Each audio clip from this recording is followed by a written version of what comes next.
Hello,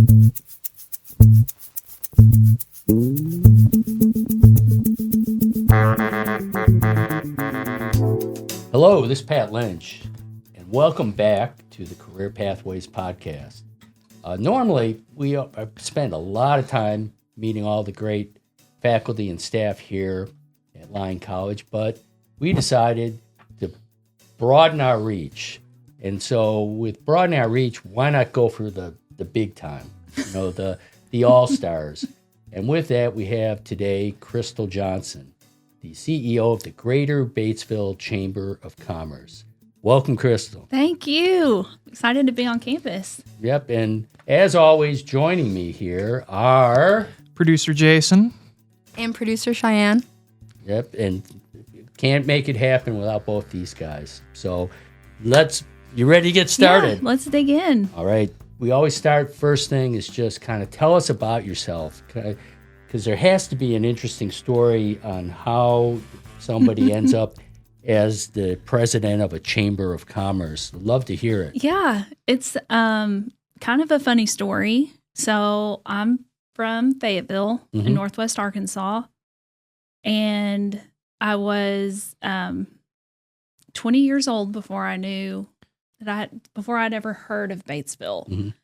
And turns out I met a boy at the time. He's kind of older guy now, but I met a guy who was from Batesville. Batesville was his hometown, and we were friends for a while, and we dated for a little bit. And he had already finished his degree. He's a civil engineer, and he called one day and said, "Hey, I have this opportunity to move to my hometown and do this large civil project. Do you want to go with me?" Mm-hmm. And I thought, yeah, that sounds like a fun adventure. Sure, I'll go. So that was on a Thursday. Saturday, we loaded up and drove to Batesville to look at houses. We bought a house that Saturday afternoon, and the next week we moved to Batesville. All right. So he said, "You stay here and unpack. I've got to go to work." And at that time, he was still kind of driving back and forth to Fayetteville, finishing up some work before they moved the job site here. So I remembered I was unloading, and I thought, oh, I didn't bring sheets. So I called Damon and said, "Hey, where's Target? I need to run to Target." And he said, "Oh, well, you'll have to drive to Jonesboro." Didn't have a Target at the time. He said, "You'll have to drive to Little Rock." I was like, "What do you mean I have to drive to Little Rock to get to Target?" So it was a culture shock. Not in Fayetteville anymore. No, it most certainly was not home. But I thought, I was young at the time. I thought, I can do anything for 24 months. We were supposed to, of course, move back to Northwest Arkansas as soon as the job was finished. So I thought, well, what am I going to do with myself? I hadn't finished my degree yet. I still had 2 semesters left. I thought, okay, well, I'm good at sales. I don't know a soul in this community. So it's like, what could I sell that I could kind of get out and kind of meet some people? And so I landed on promotional products. So not knowing anything about promotional products, how they were made, pricing, I knew nothing, but I found a show and went to Dallas and went to this expo that was completely overwhelming. There were millions of pins and millions of hats and millions of golf balls and product. So I got catalogs. Of course, hardly anything was online at the time. Just picked up catalogs from every vendor. And I was just a rookie. I loaded my bags were full, and everyone else would pick up cards. But I remember walking through that expo hall, and I was like, okay, well, when I get back, I feel like I can do this. So that's kind of what I did with my time for the first year. And was perfectly happy doing that, making plenty of money for a 21-year-old, more money than I thought I would ever make in my life. And I thought, well, I'm worried that I'm not going to finish my degree. If I wait much longer, I might not go back. So I thought, well, where can I go? And that was before online learning was a thing. You couldn't take a virtual class. It was just not even a thing in Arkansas at all. So, maybe took a shortcut, but I found Harding University. I was like, oh, I can finish my degree in a year. Not the degree that I wanted, Right. but a degree, any degree. So I thought, okay, well, I'll just, I'll be a teacher. I'll just go to Harding, finish my degree, and I'll teach. So that's what I did. And my last semester, you do student teaching. So I did my student teaching at Southside. And the first day in the classroom, I thought, oh, I hate this. Like, I don't want to be around these kids. Yeah, these damn kids. I don't like them. Sorry. They Get don't off my like lawn. me. I don't necessarily like this vibe at all. Right. But I was so close. So I just got done. Right. It's finished. What were you teaching, if I may ask? So family and consumer science was the only option. Facts. Facts. Mm-hmm. And which was kind of okay because my dream job, as kind of crazy as this sounds, I wanted to work at Tyson in product development. I had an aunt that worked at Tyson Foods. That was my hometown. Those are kind of hometown people. I kind of knew some of those folks. I did some internships where I worked in the lab. At the U of A, actually testing yogurt. So we got to do a double-blind taste test where people would taste the yogurt and we would, test for mouthfeel and test for all of the things. Aftertaste. All of the things. Yeah. Oh, yeah. So fun. I love it. But in family and consumer science, you get a teeny bit of that, why do families buy what they buy and kind of learning a little bit about that. It was fine. It was just the kids that weren't fine. Yeah. So I said, well, scratch that. I got my degree, big whoop. What am I going to do with it? I'm going to go back to selling my promotional items where I can make money and still get out and talk to people. Right. So I started doing that again. Damon's job that was supposed to be a 24-month, 2-year job lingered on until about year 5. And they had all kinds of trouble. And I kind of figured out, I think I got scammed.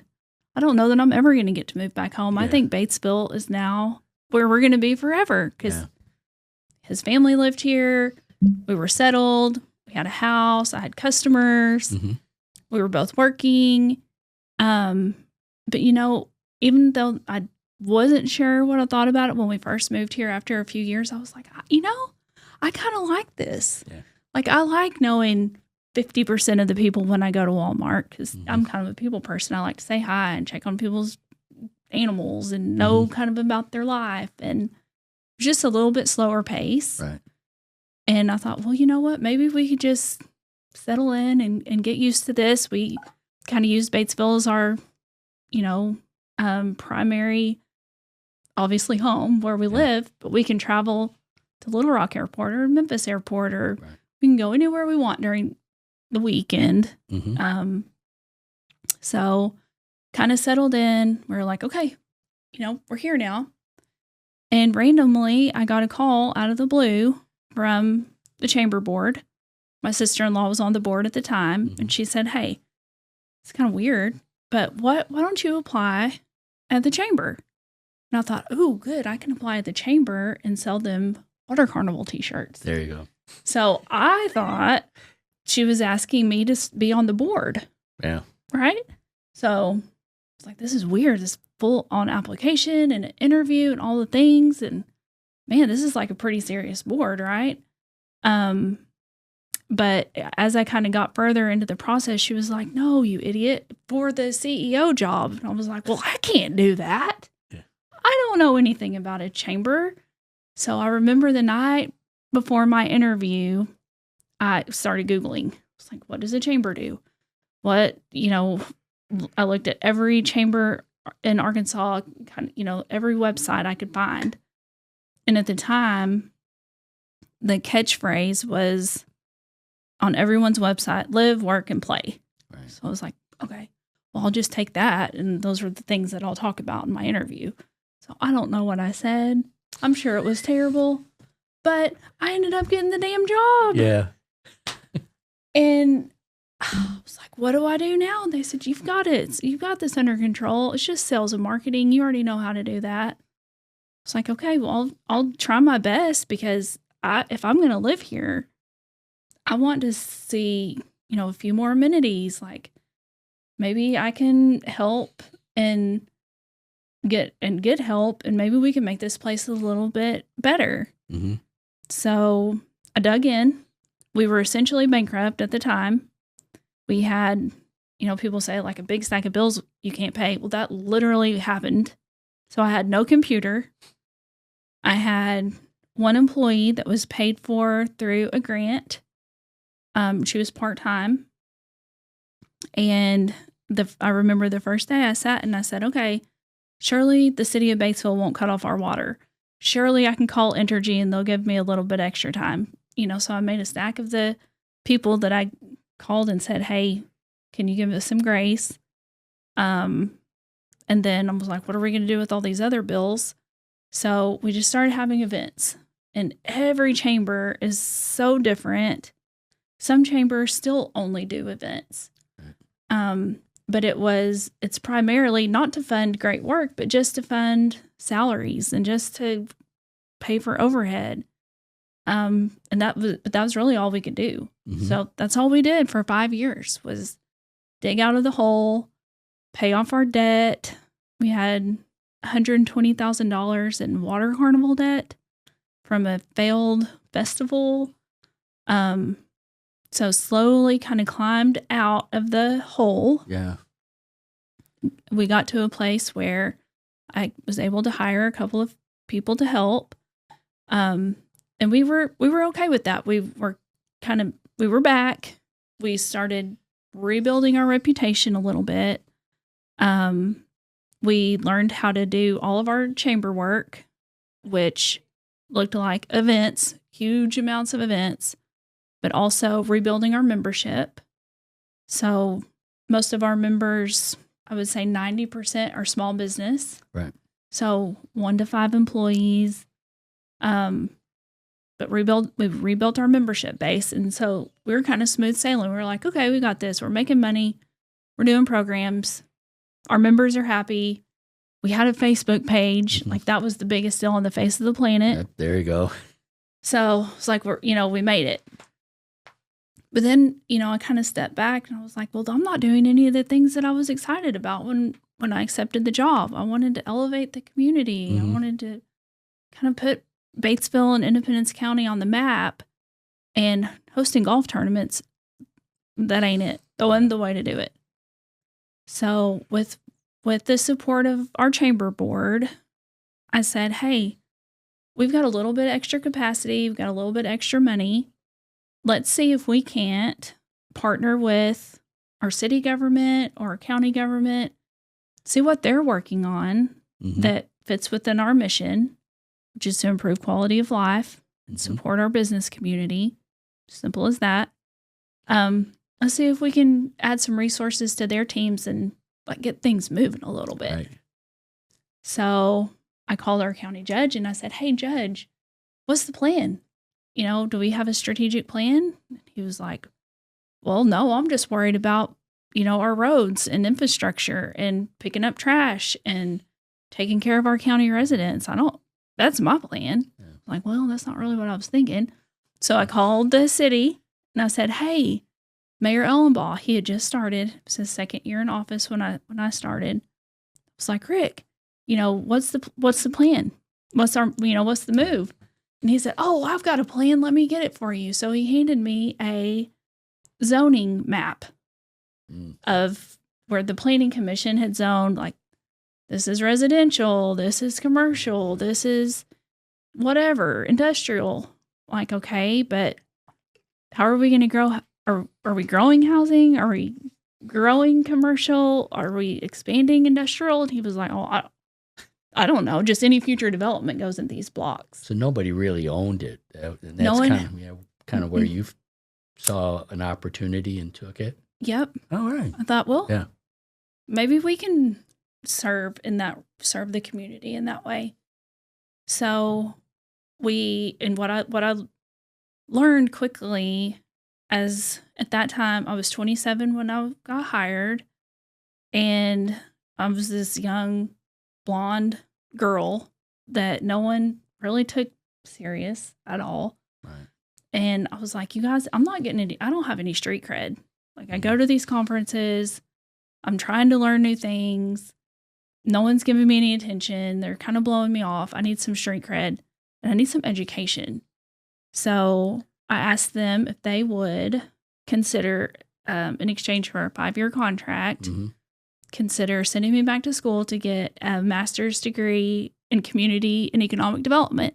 Oh, okay. UCA had just launched a new program, and they said, yes, we'll be happy to pay for that. Well, that's good. You normally street cred is you take someone out on the prison yard. But that's a whole other Show thing. who's boss. Yep. So I really just wanted to kind of prove myself. Like, I'm here for the long haul. I made a commitment. This is our home now. I want things to be better. So I went through the program. It was a 2-year program, got my master's degree, and then came to the board and said, okay, here's what I've learned. We have to have a strategic plan. And I found these consultants. They're $150,000, but they'll come to the community and essentially tell us what we need. Right. And the board said, yeah, did we not just spend like $30,000 sending you to school?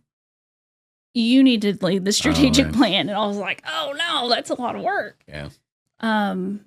But we said, okay, well, how do we start doing that?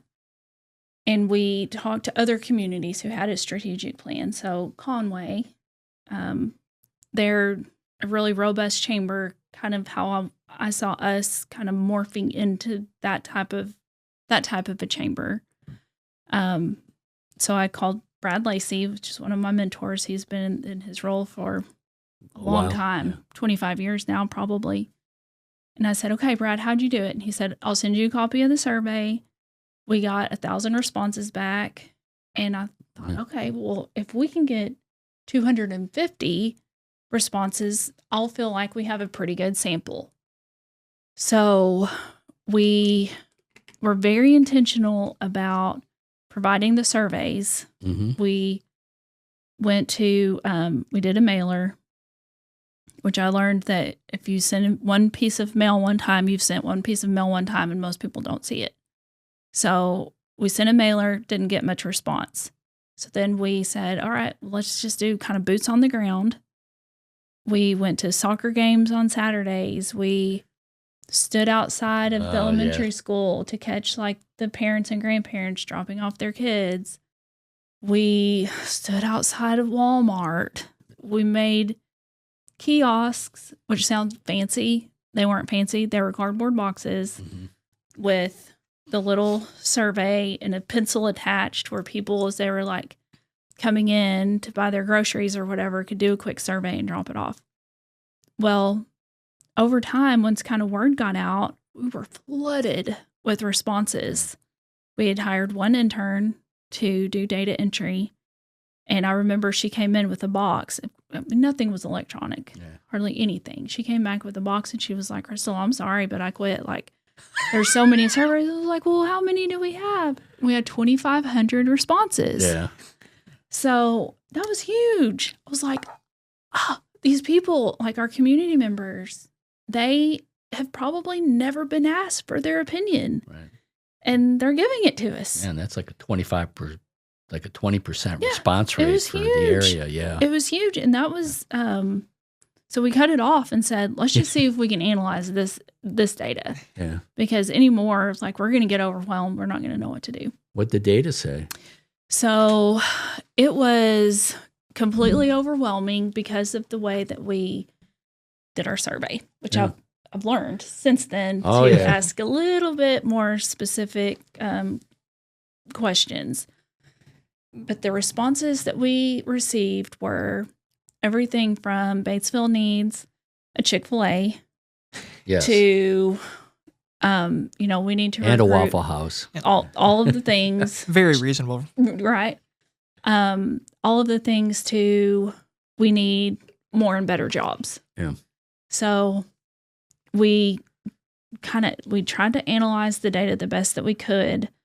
And then we had invitations to the community to say, hey, we all come to a meeting. We won't have it at the chamber, Right. because to some people, the chamber is scary. They think they're going to walk in and it's going to be a bunch of white guys in suits and it's not fun and it's scary. Pictures of all the old old guys all guys. around the conference Yep. room. Yeah. That's the perception. So I was like, no, we'll come to you. Mm-hmm. Like, we'll come to your break room at your office. We'll meet at your kid's school. We'll, wherever it's comfortable, we'll come, we'll have our meetings there. That was a little outside of the box. But we had committee meeting after committee meeting after committee meeting, hundreds of meetings, because we really, truly wanted everyone to give their input. So from kids to retirees and everyone in between. And we were able to, after having some like real in-person conversations, the results were pretty clear. They cared about a few things. They cared about economic development, good jobs and access to jobs. They cared about healthy living and well-being. So the health of our people, activities around wellness, stuff like that. They cared about education, cared about the quality of our public education or post-secondary education. And the one thing that kind of stood out to me was tourism. I was like, well, I didn't know that we even had that much, do we have tourism in Independence County? So, but those were the big buckets. Yeah. And we took, like I said, all of like our conversations and tried to put some goals and objectives around each one of those categories. And our first round, we called our strategic plan impact. And the first round was very prescriptive, almost where it was paralyzing, because, for example, I'm trying to think in tourism, they wanted to see, an additional 5,000 visitors per year. Well, at the time, we had no way to measure data. Like, it was all very, totally anecdotal, just opinion based in what we thought. So tourism is where we really dove off first and said, this seems like the easiest low hanging fruit to kind of tackle. But we had no idea where to start. So we went back to polling, and we spent, at the time seemed like a fortune, but we spent $5,000 and polled people across Arkansas and asked them, what do you think of, one question, what do you think of when you think of Batesville, Arkansas? And those responses were hilarious. Can I take a guess? Take a guess. Home of Mark Martin. Yes. Okay. I don't know if we were the Christmas capital quite yet. We weren't that yet. And White River. White River. Yeah, that would be another attraction. And Dairy Queen. Okay, explain Dairy Queen. You'll have to explain it to me because I don't understand it. So those three things: home of Mark Martin, White River, Dairy Queen, and zero familiarity at all. Yeah. So, I don't know about you, but I don't want to be known for those things. Sorry, Mark Martin. I love Mark Martin. We love you. We love Mark Martin. But, that doesn't necessarily, to me, describe our vibe. Yeah. We want to, that's great. That's one piece. But we kind of wanted to be more than that. So we embarked on this serious branding campaign. We hired professionals, professional marketing firm out of Little Rock, and did lots of work around a brand. But that's when Experience Independence was born. Yep.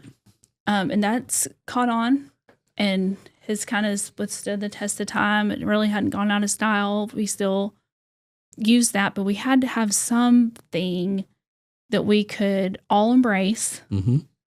Something that wasn't controversial, because, I don't know if you know this or not, but there's some competition between our cities within Independence County.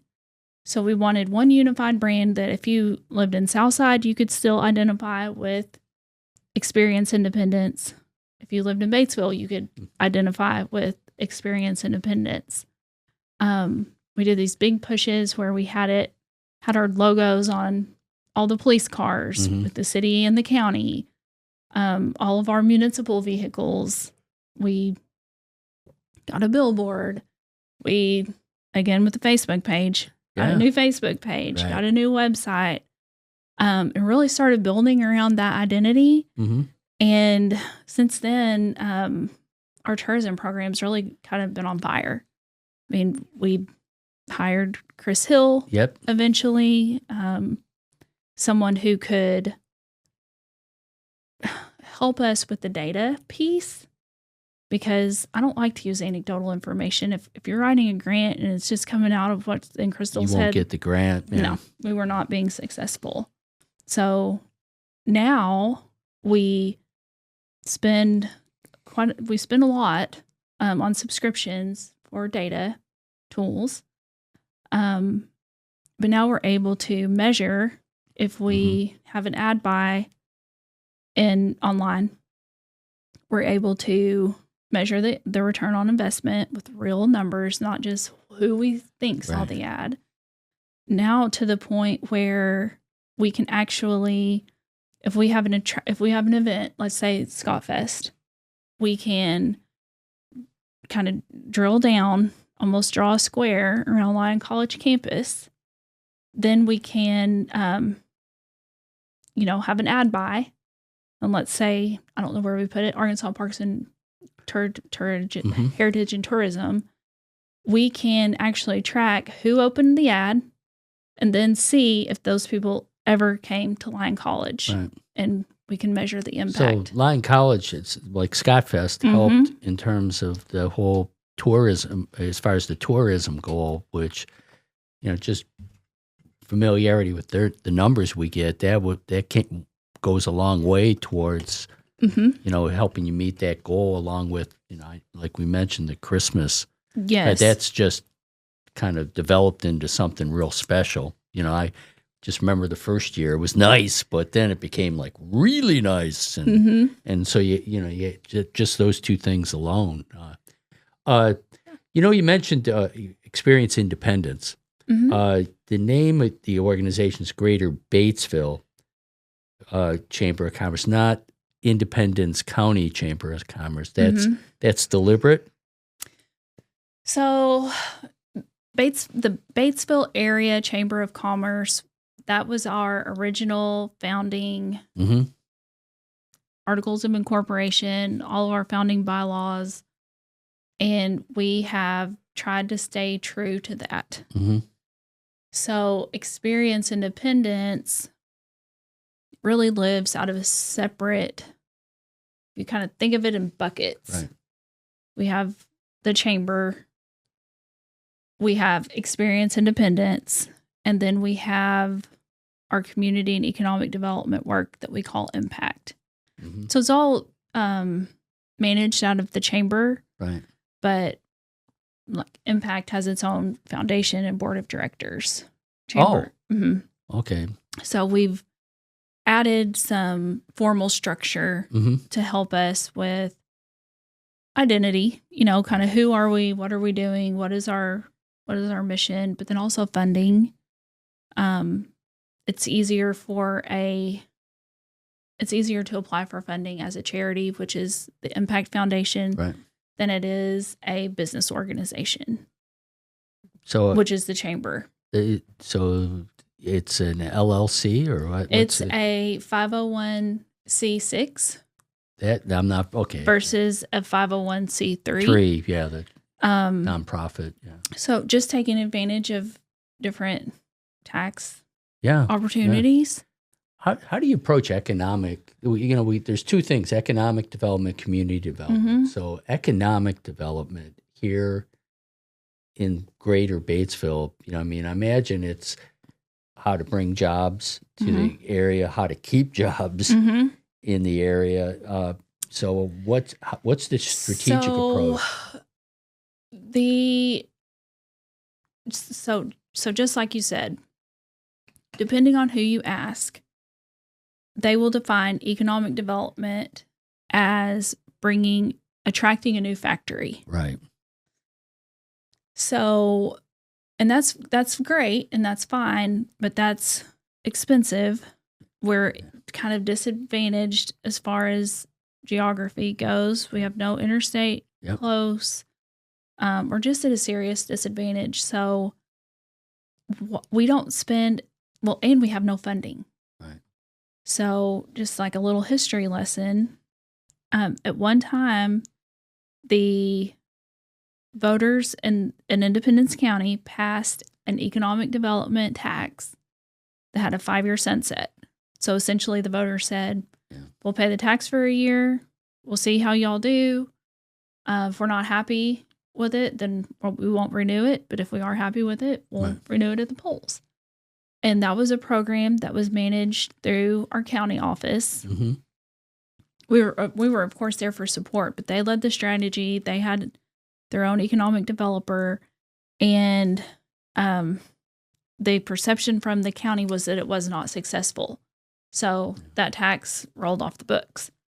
Other communities have a tax that they use for incentives. Right. So, I might call a company out of Tennessee and say, hey, come to Batesville. We have the workforce. We'll give you $10 million and we have property in a building. We don't get that. We don't get to do that.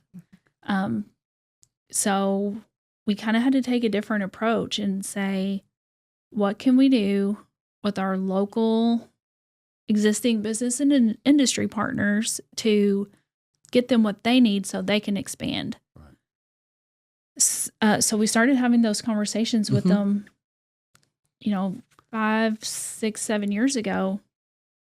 And they said, hey, we do need to expand. I could hire, depending on who you talk to, at the time, Pico said I could hire 1,200 people tomorrow. White River would say, I could hire 60 nurses tomorrow. There are lots of opportunities for expansion. But what we were learning is that our students weren't necessarily prepared for work. So we said, okay, Lyon College, UACCB, what are y'all doing? Right. Our employers are saying that your students aren't ready to go to work. And they say, well, Crystal, we only get them for 2 years or 4 years, and we're trying to do as much as we can in the short amount of time that we have them, but they weren't prepared when they got to us. Right. So then they go to the high schools and say, hell are y'all doing? Yeah. Right. Is that the project Jamie's working on? Yes. Okay, great. Yes. Yeah. So this is, it's taken a long time to understand where the problem's coming from. So, we back down to high school, talk to them, back down to junior high, talk to those folks. But we've traced the problem all the way back, believe it or not, to birth. Like, what are our babies doing after, from the time they're born till they're 3 years old? Are they at grandma's house watching soap operas with her all day? Are they learning anything? Are they, are they getting what they need? Yeah. So that was kind of a weird thing for a chamber to be working in with, ages birth to 8 years old. That was just kind of unheard of. And we got a lot of pushback from that too. Some of our schools were like, wait a second, what's the chamber doing poking around in our business? Yeah. And it took years. It took about 5 years before we built enough trust where our superintendents would even sit in the same room together to have conversations. It was like, well, if he's going, then I'm not coming. And if he'll be there, then I might call in. But, just this lots of competition. So we overcame that. And so that's one piece. It's a long-term, very long-term economic development strategy. But really working on supporting birth to 8 years old, Mm-hmm. those kids and families. And there are lots of opportunities for the community to pour into those families and be sure that they have the things that they need, access to the things that they need. So that's one piece. Yeah, because even White River, thinking about it for population health and just, you know, how do you promote well-being, and then, through the schools and parent, daycare. I mean, all, Right, access. early ed, so it's Even, mental health support. yes. Yeah. So this could be a completely full other podcast, but there's a grid with the program, and we're a member of a greater statewide organization called Excel by 8. But if you kind of think about what it takes to power an electric grid, you have all of these boxes, right? And it's everything from financial literacy to support for substance abuse for parents to access to quality childcare and everything in between. And what I think is so great about Batesville, Independence County, is we have lots of resources. Like I've never hit one financial barrier in the 15 years I've been at the chamber. We have the resources. It's just making those connections to power the grid so that every family in that age group has access to what they need. So that's been super successful. We have lots of initiatives around that work. So got that age group taken care of. But then what do we do about our more immediate needs? We've got our employers crying and begging for people. We have, like I say, some of the smartest students I've ever met in my life right here in our hometown. But there's a disconnect between the available job opportunities and just exposure. Like not everyone knows what opportunities we do have. And maybe some don't want to work those opportunities either. Like maybe they're kind of nervous about working, a job while also being a student as well. Sure, of course. Something like that. But we've got to look at some things differently, I think. You tell me what you think about this, but in career fairs, for example. I mean, I remember going to career fairs when I was young, and I didn't want to go talk to someone at a booth, a guy in a suit. Like, I was scared to death. I wasn't going to do that. There's no way in the world you would have gotten me to do that. But now there's kind of a shift to more like hands-on learning experiences in a fun atmosphere with good music and good fun and make it an experience and something that is attractive to our students. Right. Not just something they have to do to check the box. Yep.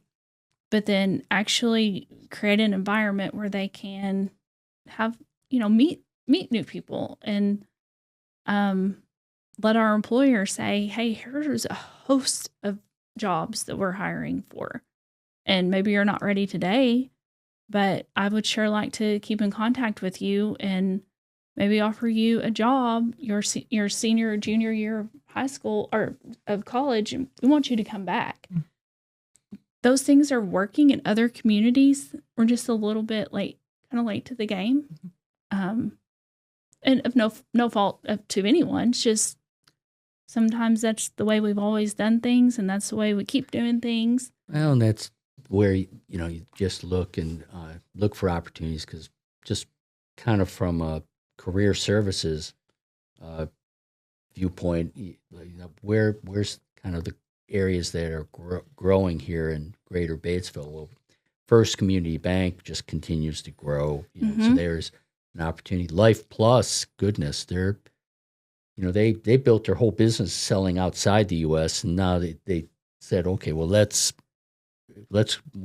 why not sell here in the U.S. And so there's a whole addition there. I'm not quite as familiar with what's going on with Intimidator and and everything. They Toro, I guess it's Toro Intimidator now, because that, I'm sure for you when the acquisition, it was like, oh my goodness, is that going to leave? But it turned out it was just the opposite, that they kind of committed here. Bad Boy keeps growing, and then you have guys like Rylan Kiefer, who's kind of like an entrepreneur machine. He is.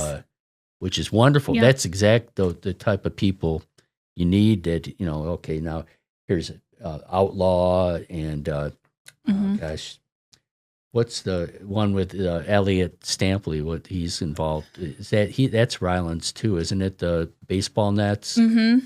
Yeah. Yeah. And then we have LaCroix. Yes. Yeah.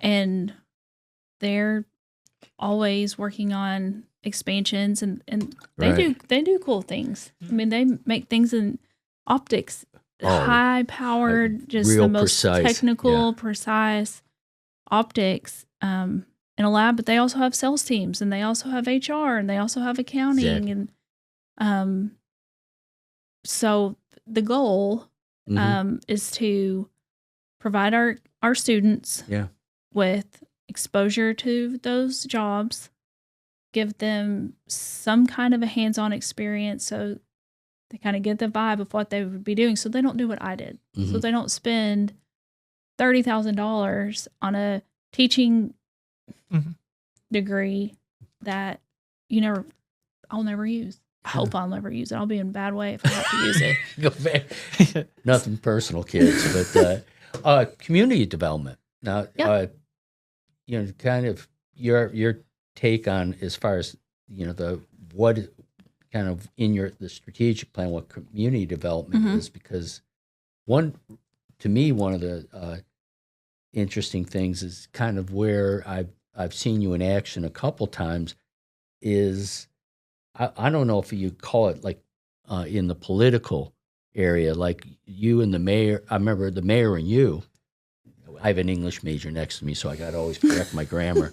But that you were both real strong advocates for that. The was it the water bill? As far as that we needed to improve this, and here's the reasons why. And so I saw, all of a sudden I saw you kind of in in the political arena in a way, and thank goodness the community supported it, and we moved on. So can you talk about that? That was in my question. Yes. In my questionnaire, that is, I would say, one of my career big wins. Yeah. So we were faced with a pretty serious issue in the fact that our water treatment plant was decrepit. It was old, and even some of our marketing pieces that we sent out to our voters, we said the last time that this plant had to update, Elvis was on the stage at Water Carnival. So that's, how... Point taken. Okay. But the problem that we were having is we can only grow as long as we have appropriate infrastructure. So in 2007, we tackled our wastewater.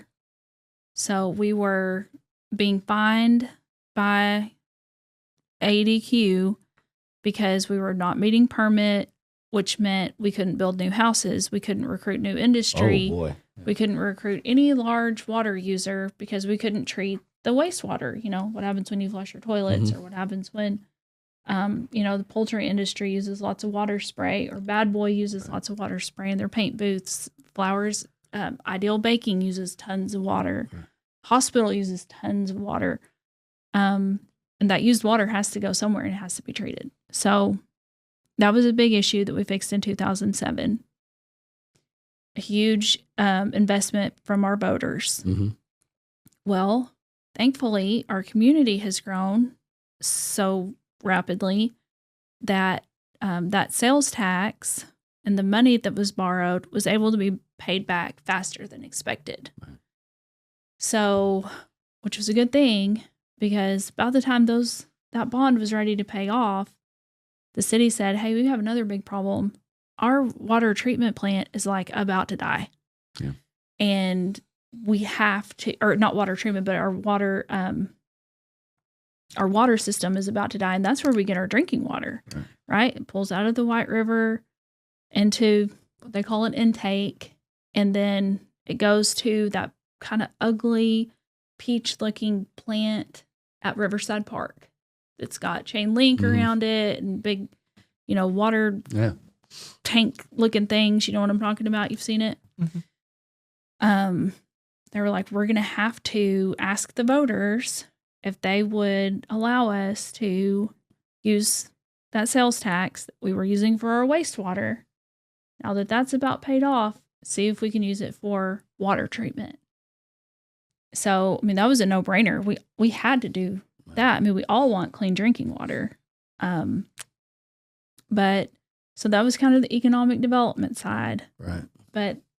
And this was kind of a risk, but at the same time, we had a bond issue that was about to expire for our the fund that we used to build the community center. Right. So, just fun fact, the city of Batesville had 0 sales tax ever in history until the community passed the water treatment tax initiative. So that was 1 cent sales tax in 2007. Right. The second sales tax ever was the initiative to build the community center and then the ball fields. Right. So those are the only 2. Everyone likes to complain about how taxes. Taxes are so high. We have 2 cent sales tax in Batesville. The other tax is from state and from county. But if you're just looking at city of Batesville, there's a 2 cent sales tax, which is not that bad. Well, and you can see what where your tax dollars went. The you community can visibly centers, see it. Community center is just wonderful. Being kind of only in Batesville a couple years, that I was floored. For what $150 for a whole year, you get this fantastic community center. That's just such a great service to everybody. Yeah. Kind of makes people really, want to incentivize to keep, kind of not complaining about taxes and stuff like that, is when you have visual cues or something that you're giving to them. Like the community center, I don't know if the golf course was always a part of it, but having that golf course for really cheap with the membership, I feel is as somebody who is a student who can't afford to go to an expensive golf course, was super good, and it kind of made me happy that was a thing that was here. Yeah, just good quality of life stuff. Yeah. We have to have those things to be competitive. But with the bond, you put a lot of call it political capital into with the mayor. I remember with the mayor to get that passed. Well, trying to pass 2 things at the same time, I just thought, well, heck, we're going to do all this work anyway. We're going to spend all the money on the campaign. Let's see if they'll support water, and let's see if they'll support a Riverside Park redevelopment. That was in the plan. Thousands of people have told us they would love to see Riverside Park be redeveloped. And I knew it was, like you said, a risk with political capital, because if you blow it, you blow it. You can't hardly get it back. But I felt pretty confident. It's like, hey, I've been talking to folks about this for 5 years. This is what they want. We're just trying to package it in a way that they get what they want. And that sales tax, both of the initiatives were passed last August by about almost 80% on both initiatives. Yeah. So that was pretty big. That was a pretty big win. I don't know that in my career I will ever have a win like that. Right. But that was years of work. I started 15 years ago at the chamber. So I kind of say every little bit of work that Rick and I have been able to do together kind of got us to that place where we could be successful in a pretty volatile environment. It's an anti-tax sentiment that's just prevalent everywhere, and but nevertheless, 80% of the people will say yes if you show, okay, this is being smartly used in this way. So that's a super majority. Yeah. It's a super majority. Really, it is. I was going to ask about, so when it comes to something as serious as water treatment, right, where it starts being about health of people, does the state not come in and kind of, even when it's to the health of people in their state, they don't come Not in really. with any help? Not really. So that is, they kind of look at that as, hey, that's a local problem. They are sensitive not to overstep and really put it back on local communities to say, hey, if you want your community to remain viable and relevant, y'all better figure it out. So just something to know, like a little sidebar, our water, so Batesville is kind of like a regional water wholesaler, if you will. So Cushman and Bethesda, the city of Batesville sells water to them. Okay. So that's water that we're getting from the White River, sending down the pipe to those communities. But I think what we'll see over the next, probably sooner than later, are other rural water systems kind of failing because, where we can enact a 1 cent sales tax and pay off $100 million in 20 years, some of our rural community partners, even if they pass the 10% sales tax, they don't have enough people. Enough sales tax. Yeah. So what I think we'll see over time is Batesville being a regional water producer. But yeah, I thought the same thing. It's like, let's just let it get really bad, and then the state will come in with, $50 million and help us. No, I wasn't meaning more like that. I was meaning like when it comes to an issue like that, where like the state comes in and goes, look, like any type of help that you need, if you can raise the money, we'll tell you what's wrong, how to fix it, stuff like that. They don't even like kind of give any type of. So what they do is they will allow us to borrow money at a lower percent interest rate. Okay. So with the new water project, I think it'll end up being around $100 million, and our interest rate is 1.75 that we borrow from Arkansas Natural Resources. Right. So that's kind of the state's way of kind of helping. Okay. Otherwise, it looks a lot like fines. Yeah. To our local community. Yeah. And even though our water system is old and decrepit, like we still are meeting permit, we still have quality water, but the scary part in that is it could fail at any second. Yeah. And there's no redundancy in the plant. It's just old. Yeah. So I think you'll see in the next few months for sure, by the first of the year, you'll start seeing some dirt turning and lots of heavy equipment coming into that space. So they're essentially building a brand new treatment facility while our old one is like limping along. Yeah. So we can't take the old one offline, and that means we have no water, and we can't live without water for 5 minutes. Yeah. Kind of your job as CEO, who do you report to?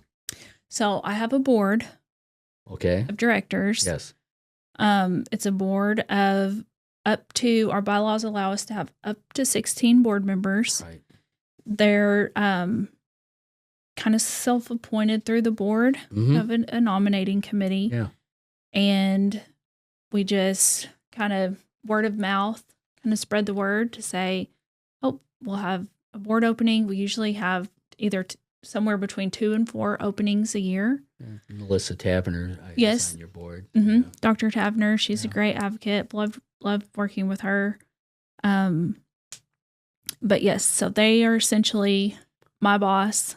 They have really one job, and that's to hire and fire and manage the CEO. Okay. So that's kind of their role. And then my role is to manage our staff. Yes. So, managing a board is a whole thing all on its own. Some years we have board members who are really in the weeds. Activists, And I've been really very lucky to have a good supportive board, but I could see where that could be really difficult. Mm-hmm. I've seen other communities, their board members managing staff or coming by and giving staff assignments, and Right. then the staff doesn't know what to do. They're like, oh, it's the board. They've asked me to do this. I better do that. And then I might come right in behind them and say, what are you doing? That's not your program of work. Don't do that. You know, so it can be, it can be a, just a balancing act of managing a board. But yeah, that's who I answer to. Mm-hmm. Like I say, I've got great people though, Yeah. but that's also by design because I have a little bit of influence on There you go. Yeah. who we get and who we don't. Going back to community development, Leadership Batesville. Mhm. That's a program you created. Kind of tell us kind of what the program is and what you kind of what's the goal with Leadership Batesville. So leadership programs are pretty common throughout the state. Mm-hmm. Leadership Arkansas is hosted by the state chamber. Right. I was lucky enough to be selected and go through that program, and got home and thought, how have we lived this long and been the oldest city in the state of Arkansas and not have a leadership program? Like, we have a lot of work to do, y'all. Like, where are people? We can't just have the same 10 dudes that have been on the board for 40 years. I mean, that they have businesses to manage. They aren't going to roll up their sleeves and do some of this hard work. Where are we going to get people? Right. So that's kind of how leadership was born, selfishly, because I needed good, capable board members, committee members, people to serve on other boards in the community. So kind of what it looks like is it's an annual program. I like to take about 16 people. Any more than that, people kind of click up and they talk in their own little groups and they don't really get out. But we have such high demand. I think this year we have 20 participants. But it's really like the, kind of like when you go to Disney and you can see like behind the scenes. Mm-hmm. Or is it Universal where you can see behind the scenes? But it's kind of like a behind the scenes sneak peek of our community. So and it's also based around our strategic plan. So like one day we'll have an education day and we'll talk, real talk, all things education. We'll look at data, we'll analyze, we'll talk about some of the problems, some of the opportunities. We will take kind of a field trip to different, we just hosted our education session, and this year we went to Stars Academy. Mm-hmm. And got to talk to Mary Catherine, the director of that program, and they work primarily with children with disabilities, which was really great for us to see that hands-on, because sometimes you just don't know. I mean, sometimes I think of our kids with disabilities and thinking about our Riverside Park redevelopment plan. Mm-hmm. We have $1 million for inclusive play. Yeah. Well, me not knowing any better, when I think inclusive play, I think, oh, we need a swing for kids with wheelchairs. No. More than that. More than that. Way more than that. That's the teeniest piece of importance.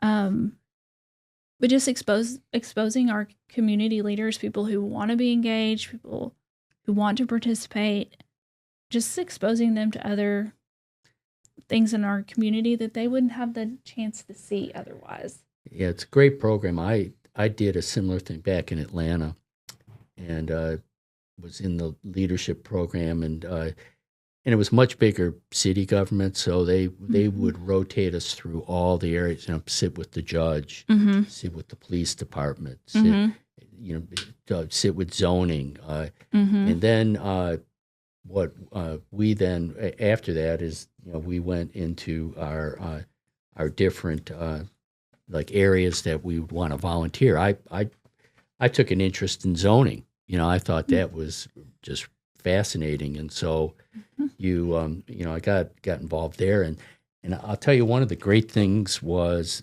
how the amount of respect that I had for everybody, whether it's chamber, city government it just goes up so much higher when you actually see the professionals at work. It's one thing as kind of a quote unquote taxpayer, but you're more or less just a spectator, and so it's easy to comment, criticize.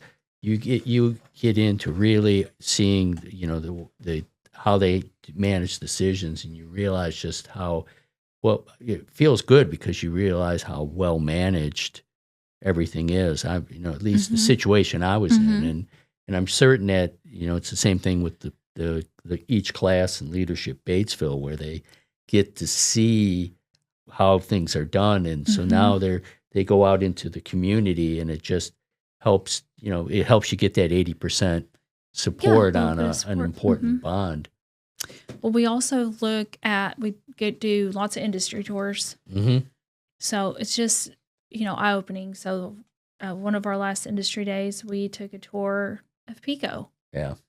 And a lot of the classmates were really freaked out. They were like, oh, I don't know if I want to go through the plant. I'm afraid. What they had in their head was that someone was going to stand there with a garden hose and spray them with chicken blood, that they were going to be soaked with chicken blood. And I was like, y'all, you're going to freak out. I mean, this place there's so much technology. Yeah. A lot of the things that are in your head have been replaced with robots. Yeah. It's clean. It's cold. Right. Well, there's lots of water spray, but that kind of goes back to our career exploration and just teaching people about the jobs that we have in our community. And some of those jobs are unskilled. You go right out of high school and make $24 an hour in certain areas of the plant. Oh my, okay. In some of the areas of the plant, deboning line, which is my favorite. That's high skilled, on the job training. But those folks, they do work hard, but they make a good wage. But just kind of peeling back the curtain a little bit and letting our leadership folks get a sneak peek of what's really going on in the community. It's given me a pool of, I call it my chamber cheerleaders, where there's a job opening on planning commission. I can call and say, oh, so-and-so's been through leadership. Let's call them. Or there's someone, we need a new school board member. I can go through my list and, say, oh, here's someone who lives in this district. Let's see if we can tap them to run for school board. Right. So it's just building up a pool of just interested community members, because it can be intimidating. Yeah. I'm intimidated every day of my life at work in some way or another. So just getting people comfortable in our community and kind of empowered to say, you can be in a leadership position. Qualified, not qualified. We can teach you what you need to know. So that's been just a really great program. Somewhere out there in the millions of listeners that we have, there's that one person that is listening and saying, I want to be the CEO of a chamber of commerce one day. What advice would you give to that young person who might be named Cheyenne, just for yucks and giggles? But okay, what would you tell as far as that Cheyenne, as far as how to end up in your position? I would say that to find a good mentor. Okay. That I had lots of mentors.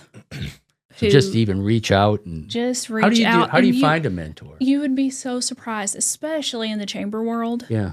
We are one pretty large group, but we have no trade secrets. Everyone is very transparent. Yeah. I'm working with a neighboring community 10 miles down the road who they're wanting to start a new chamber. Say, come on over. Let me tell you all my horror stories. Let me tell you everything I did wrong. Right. I'll tell you some of the things that I did right. But what's so cool about chamber work is it can be whatever you want it to be. Right. No chamber is the same. The kind of the foundational pieces are there. Chamber membership, one. But everything else is really open to, I mean, just as creative as you want to be. Mm-hmm. But you do have to go into it with a heart for serving your community. People can see through it real quick if you're in it for the wrong reasons. You have to be willing to kind of put in your time to work your way up. When I started, I think my salary was $35,000. Yeah. And 80 hours a week. But I didn't care.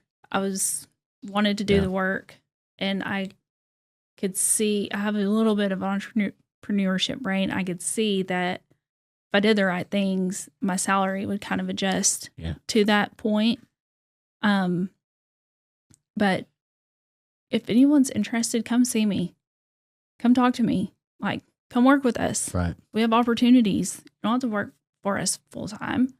You can come do special projects. You can kind of come hang out with our team, see what we do every day. Go with Courtney to ribbon cuttings. Go with Courtney to see our small businesses and hear what their needs are. Right. Tag along with Jamie and go work in education. Hang out with me in my office and, make terrifying phone calls and see what that's like.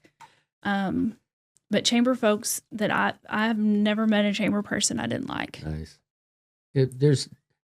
Seems you also, what makes you successful, Crystal, is just kind of like more people skills that kind of what skills really kind of do you draw upon to help you be successful? Well, people give me life. Yep. There's some things in my job that give me life, like talking to you all.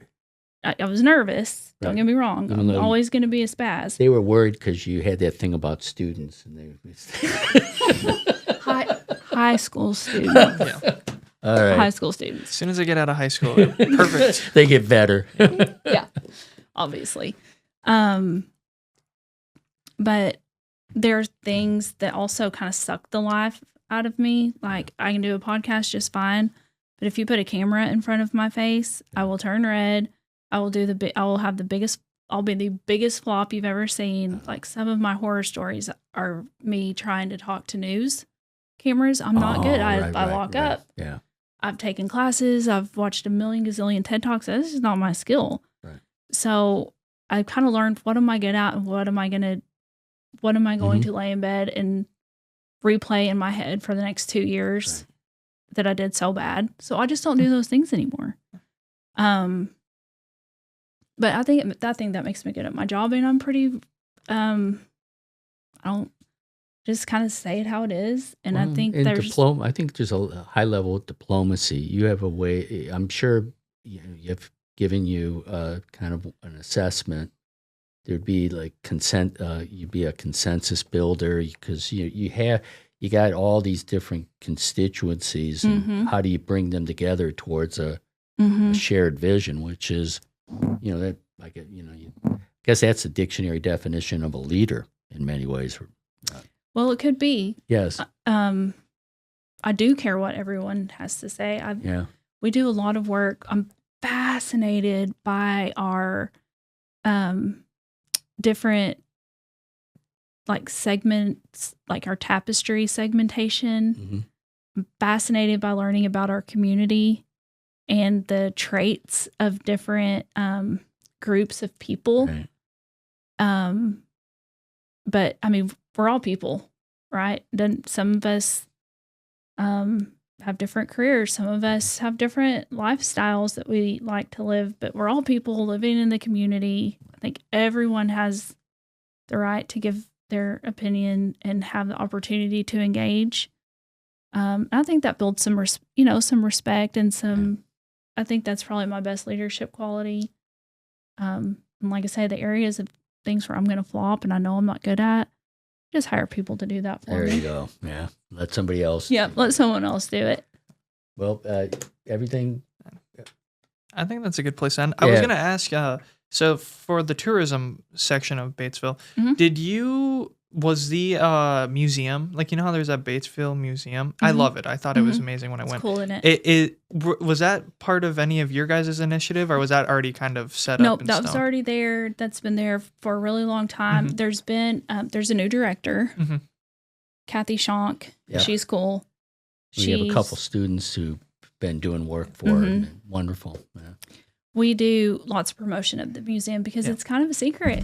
It is. Like, It's not everyone knows. It's kind of in like the one thing I said was like, wow, like, you know, it's kind of almost in like a residential area a little bit, and then like you go in and it's awesome inside. Like it's like literally like you slowly walk through like the history of Batesville, and that's like I think the way a museum, because so many museums, like when we went to, like, I've been to the like so many historical societies, like the Minnesota Historical Society, and it's like just jumbled, right? Like it's awesome. There's so many cool displays, but it's like one thing, you know, from like Native Americans in the 1800s, and then it's talking about, you know, Minneapolis in the 1950s, stuff like that. It's like, why is there this big disconnect and gap? But like when you walk through there, it's like, all right, you start here, you walk through, you see everything up until like 1950, then 1970, and it's like, wow, it's just so much. It's just so cool. And it's like the whole history tour. yeah, it's like literally like going on a self-history tour. It's awesome. I love it. Yep.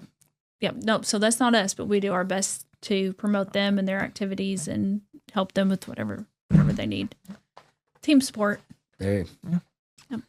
Well, Crystal, thank you. Yeah, this has been wonderful. Well, yeah. Thank you. Invite us back. Oh, I have yeah. a whole team of people who are way smarter and more interesting than I am. So, Well, I definitely would. I'll reach out to Jamie, Chris, Courtney, anyone else on at the team, or am I missing anyone? that's our Yeah. core team. We have Cammie, who's our administrative support. Yep. She knows about, bless her heart, she has to keep up with every single one of us and every one of our projects, and she manages us through a program called Asana. So yeah, I'm sure she would have a lot of funny stories if you ever want to really get the dirt on Oh, this. there we go. Yeah. So we have that. Yep. But again, thank you so much. And so before I sign off, I'll be saying, well, the rest of us can say goodbye. So It's Producer Jayson signing off. And Producer Cheyenne signing off.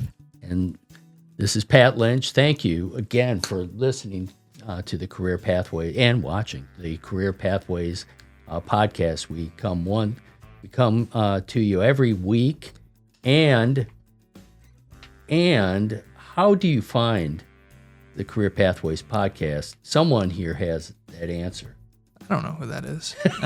You can find the Career Pathways podcast on just about every single platform known to humankind. It's kind of the same number of germs that get killed with Germ-X, but we don't like to say that because we got kind of schooled on that. So Yeah, this is what happens when you interview people Dr. that know Tavner. science. They fact check us. But nevertheless, I was wrong. But we keep using it. Yeah, we keep using There it you because go. it's catchy. Everybody loves it. So Well, thank you again for listening, and come join us next week. Take care.